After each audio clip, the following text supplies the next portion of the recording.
নমস্কার, আমি জ্যোতিষতন্ত্র পি কুমার বলছি মন্ত্রের যন্ত্র থেকে। আজ ব্রহ্মাণ্ড পুরাণ থেকে বলছি। শোনার আগে যদি সাবস্ক্রাইব, শেয়ার এবং লাইক করেন, তাহলে এই মন্ত্রের যন্ত্র কিন্তু অনেক অজানা কথা অনেক লোকের হাতে পৌঁছে যেতে পারে আপনাদের সহযোগিতায়। আমি আরম্ভ করছি। সুত বলতে লাগলেন, সৃষ্টি সংহারকর্তা মহেশ্বরকে প্রণাম জানান। তিনি দেবগণের শ্রেষ্ঠ ও অনলের মতো তেজস্বী। তার বুদ্ধি ও প্রভাব অপরিসীমিত। তাকে প্রণাম জানানোর অবশ্য কর্তব্য। লোক নমস্কৃত প্রজাপতিগণ, স্বয়ম্ভু, রুদ্র প্রভৃতি মহেশ্বরগণ, ভৃগু, মরিচ, পরমেষ্টি, মনু, রজ ও তমগুণ যুক্ত কশ্যপ, বশিষ্ঠ, দক্ষ, অত্রি, পুলন্তা, কদম, রুচি প্রজাবৃদ্ধির জন্য তাদের ওপর কার্য শাসনভার অর্পিত হয়েছে। এই সব বিস্তৃত চতুর্দশ মনু ছাড়া অন্যান্য বৈধক্রিয়া সম্পূর্ণ মুনিদের উদ্দেশ্য প্রসদ্ধ প্রণাম জানিয়ে কলি পাপ নাশিনী প্রজাপতির অতি উত্তম সৃষ্টি কথা আমি বলছি। এই সৃষ্টি কথা শুভ ও অতুলনীয়। এটি দেবর্ষি এবং সুরেন্দ্রদের বিবরণের অলঙ্কৃত, যাদের বাক্য, বুদ্ধি, শরীর এবং তেজ বিশুদ্ধ। এইসব প্রদীপ্ত প্রভার তপস্বী প্রজাপতি এবং ঋষিদের কাছে এই সৃষ্টি তত্ত্ব অত্যন্ত প্রিয়। এই সৃষ্টি কথা ব্রহ্মার দিনের মতোই আদিকালিক শ্রুতি ও স্মৃতিশাস্ত্রে বিষয়টি দৃষ্টান্তমূলকভাবে প্রসার লাভ করেছে। বায়ু প্রকৃতিতে এই সৃষ্টি কথাটি সর্বশ্রেষ্ঠ নিয়ত সমাবন্ধে বিশিষ্ট শব্দ বিনাশের চিত্তাহর্ষক।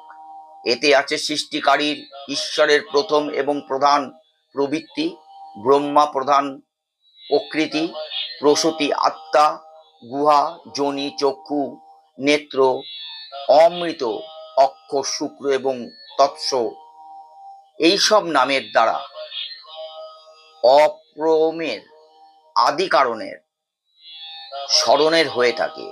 সৃষ্টিকালে লোক পিতামহ স্বয়ম্ভু পুরুষের সাথে এই অপ্রমেয় পুরুষ সংযুক্ত হয়ে থাকেন।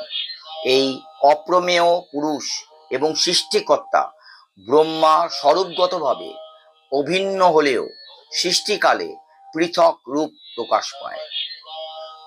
উৎপাদকত্ব, রজগুণর বাহুল্য, কালযোগ ও নিয়মাবর্তিত হেতু পরমেশ্বর সংকল্প মাত্রই অষ্ট প্রকৃতি যা যা প্রসব করেছিল তা লোকসময়ের বৃদ্ধির কারণ।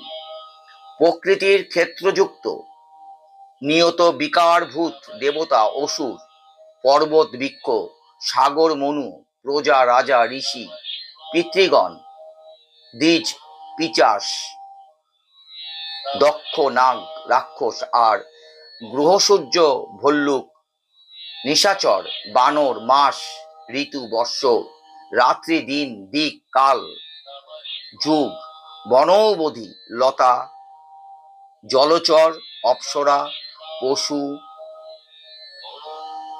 বিদ্যাত, নদী, মেঘ এবং আকাশব্যাপী এই যে সৃষ্টি, তার মধ্যে যা কিছু সূক্ষ্ম, যা কিছু স্থাবর পদার্থ দেখা যায়, তারা প্রত্যেকেই গতি সম্পূর্ণ, পরস্পরের বিভক্ত। এছাড়া এই সৃষ্টির প্রকরণে ছন্দ, ঋক, যজু, সাম প্রভৃতি বেদ, সমজাগ, জীবসমূহের জীবিকা, প্রজাপতি দেবতার অভীষ্ট বস্তু এবং রৈবস্য তো মানুষ মনুর আবির্ভাব আছে। দাপর যুগে বেদ ব্যাস এইভাবেই বেদ বিভাগ করেছিলেন। সে সবই এখানে ক্রমিকভাবে নিবদ্ধ রয়েছে। আমি পরবর্তীকালে ব্রহ্মপুরাণের বিষয় আলোচনা করব। নমস্কার।